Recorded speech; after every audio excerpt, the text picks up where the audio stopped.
22મો ભાગ પાવરફુલ વાતો પાવરફુલ. હા, નામનો પ્રતાપ જે જન જપે આપો પૂર્ણ પુરુષોત્તમ સુખધામ તેને ધૈર્યું સહજાનંદ નામો. સહજાનંદ સહજાનંદ ગાય રે તે તો અક્ષરધામમાં જાય રે. હા, સહજાનંદ નામ, સહજાનંદ નામ જેને મુખે રે તે તો બ્રહ્મપુર જાશે સુખે રે. ઉગી ગયા જે મુખે નામ ઉચ્ચાર રે તે તો પામી ગયા ભવ પાર રે. આ નામનો ઉચ્ચાર થાય ને, બોલો, જો ખાલી નામ માત્ર ઉચ્ચાર કરે સહજાનંદ, આટલો કે સ્વામિનારાયણ કે હરિકૃષ્ણ કે ઘનશ્યામ નીલકંઠ, બરાબર, શ્રીજી મહારાજ, તોય એને બીજ બંધાઈ જાય છે, બીજ બળ થાય છે, બીજ બળ થાય છે ને. હા, આટલું જ બોલ્યો એક જ વખત તો. હું તમને કહું, ભાવે કભાવે, સાંભળજો, ભાવે અને કભાવે.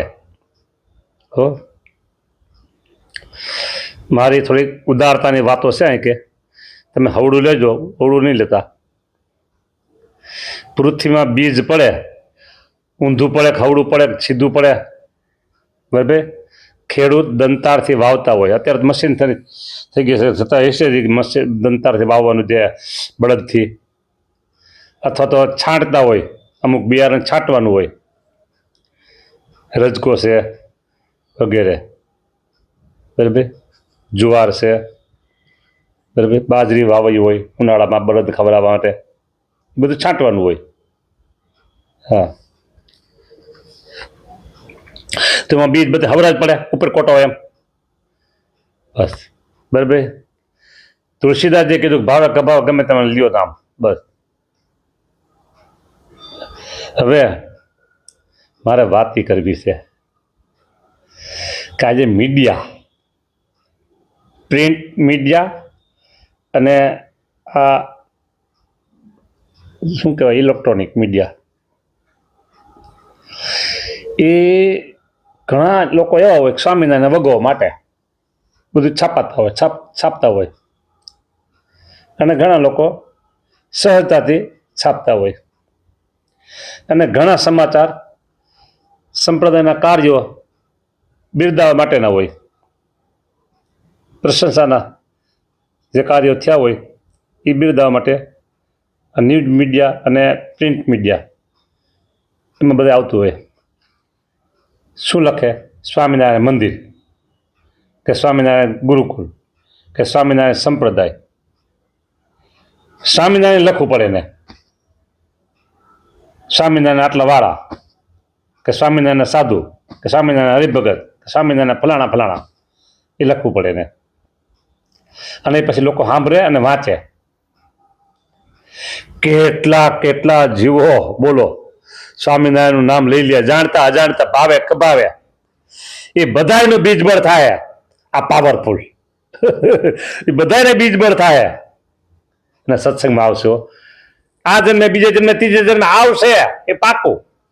લાઈનમાં ઉભા રહી ગયા એટલે એનો વારો આવી જાય, પણ લાઈનમાં જ ન ચડે તો આ બધા લાઈનમાં ચડી ગયા. હા, મેં તમને કીધું હતું ને, તમે હવડું લેજો, અને હું ઉદાર દિલથી વાત કરું છું, કીધું.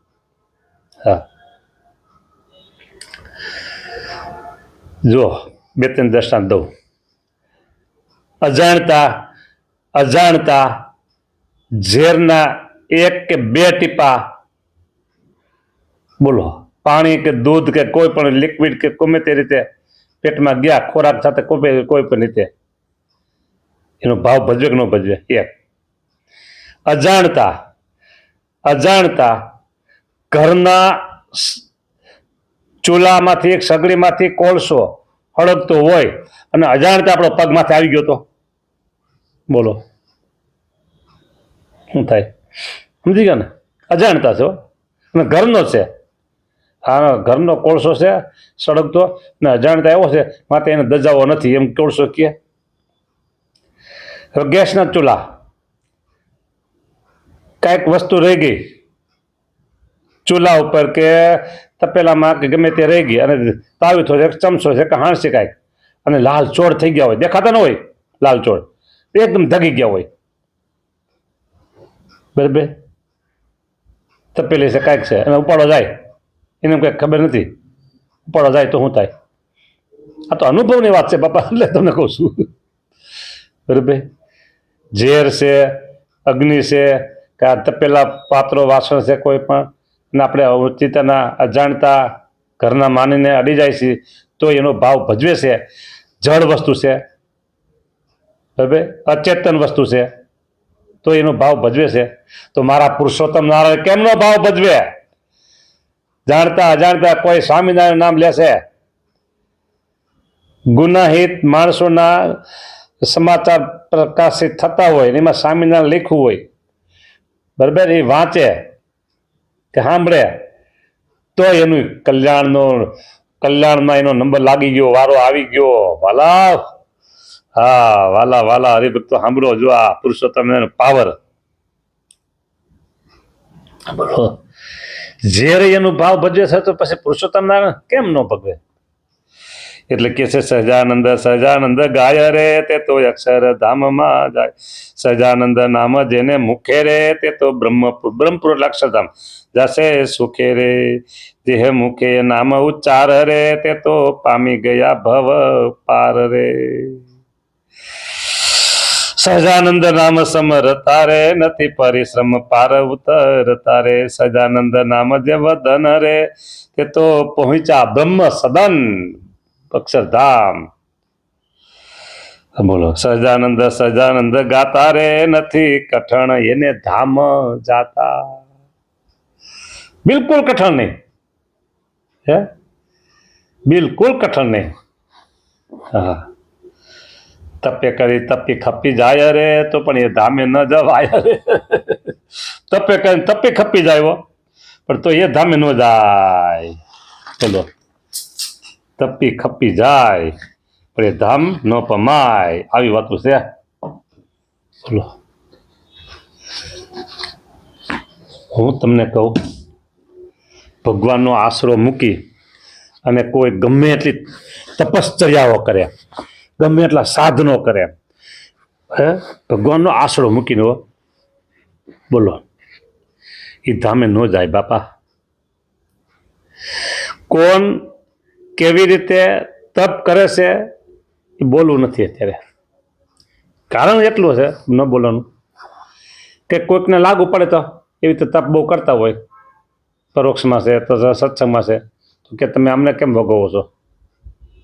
અમે ભોગવતા નથી, અમે તો ખાલી એટલું ને કહીએ છીએ કે અક્ષરધામમાં જવું હોય તો પહેલાં તો ભગવાનનો આશરો શરણું સ્વીકારવું જ પડે.